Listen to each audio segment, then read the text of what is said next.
Hey guys, welcome back to another video. Today we're continuing with the DJI Tello Python series, and in this video we're going to take things to the next level. Literally, by the end of this video we're going to make the drone actually take off in the air and land safely using Python code. This is the first time our code is actually going to make the drone fly, so without any further ado, let's get started. Before we start flying, we need to go over a few safety tips that you need to consider and keep in mind. Firstly, make sure that your drone is fully charged so you don't experience any issues when trying to connect to the drone. Secondly, clear the area around the drone. Also, don't fly the drone near fragile objects. If you're going to be flying indoors with people, make sure you have the propeller guards on. Always be ready to stop the program if anything goes wrong, because we're not necessarily going to build a kill switch yet. The only way to perform an emergency landing is to stop the program. Alright, now that's out of the way, let's jump into the code. Make sure you have the DJI Tello Pi module installed. If you don't have it, head on over to your terminal and type pip install DJI Pi and hit enter and you'll have it in no time. I'll be using the PyCharm text editor, by the way. We're going to start off by saying from DJI Tello import Tello. Then we're going to create a variable called Tello and we're going to set it to Tello.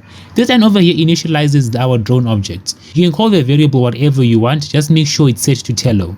Next, we're going to say tello.connect. This line is responsible for actually connecting Python to the drone over Wi-Fi.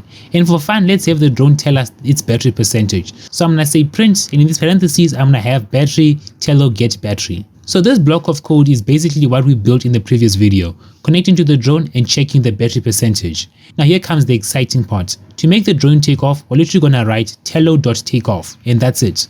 So this does that, it sends a command to the drone to start its motors and lift into a stable hover position. Now we need a way to bring the drone back down safely. So after takeoff, we're going to add tello.land. So now if we were to run this code, something interesting is going to happen. The drone will take off and it will immediately land because the commands are sent quickly. So we need to slow things down a bit. To fix that, we're going to add a delay. We're going to go to the top and import time.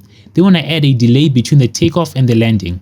So we're going to say time.sleep. In this parentheses, we're going to have how many seconds the program should wait before executing the next instruction. Let's say 5 seconds for the purposes of this example. Now before we run the program, let me explain quickly what's going on. First, we're initializing the drone object as Tello. Then we're connecting to the drone. We also check the battery percent, then send a takeoff command. We wait 5 seconds while it hovers and then land safely. And now let's turn the drone on and connect it to our computer. And let's run the code to see if everything works as it should. And there we go. The drone takes off, it's hovering for 5 seconds, and it lands using Python. And that's actually insane if you think about it. Just a few lines of code controlling a real flying drone. And that's it for this video. We officially made the DJI Tello take off and land using Python. In the next video, we're going to start controlling the drone movement when I make the drone go forward, backwards, left and right using Python commands. So if you enjoyed this video, make sure to hit the like and subscribe button so that you don't miss the next one. If you have any questions or suggestions, just want to say hi, then leave it in the comment section below. And until next time, thanks for watching. Peace.